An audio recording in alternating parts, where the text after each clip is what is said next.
ખંભાતના તામસા ગામે ભરવાડની ચોકમાં કાદવ કીચડથી લથબથ રસ્તાઓ સહિતની અનેક સમસ્યાઓથી રહીશો ત્રાહિમામ.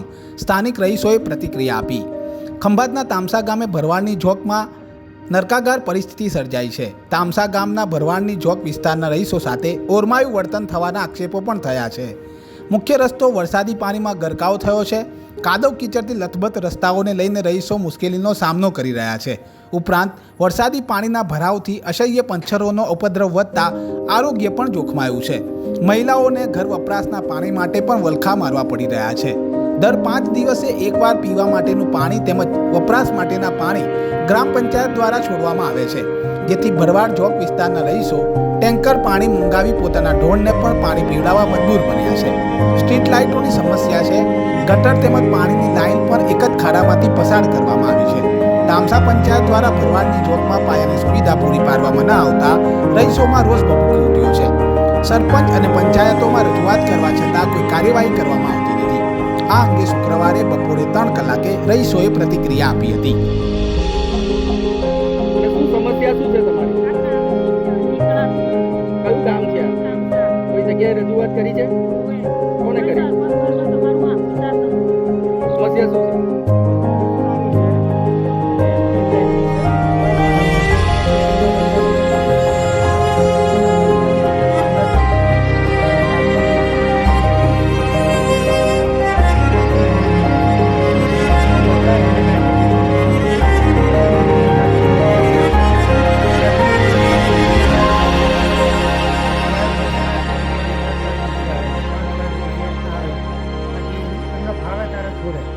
રસ્તા તો અમે લગભગ 4-5 વર્ષથી રજૂઆત કરેલી છે, પણ કોઈ રસ્તા થયા નથી. જે બ્લોક પાસ થાય છે એ કહે છે કે તમારે 15 દિવસમાં પાસ થઈને તમારે રસ્તા થઈ જશે, પણ એ પણ કામ થયું નથી.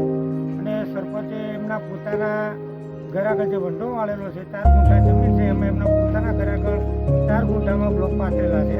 ગામના જે પાસ થયેલા છે રસ્તા, એ રસ્તા એમના ઘરે જઈને પાસ કરેલા છે અને ફાવે એ રીતે કરે છે ગામમાં. સાંભળતા નથી. ગામમાં પાણી ભરીને બહાર નીકળાતું નથી. કોઈ અમારું કોઈ સાંભળતું નથી. ગામમાં કોઈ સરપંચ કોઈ અમારું સામું કરતા નથી. મેં વહેલા લાવો તો નવું પાણીમાં જ નીકળીશું. વસરે એટલા લાગે છે. તમે કોઈ જગ્યાએ રજૂઆત કરી છે સરપંચને કે એને કે અમારા ગામમાં રસ્તો નથી, આ અમારા જોકમાં? હા ભરતા જ નથી. મેં વાત કરી જ છે. હા ભરતા જ નથી કોઈ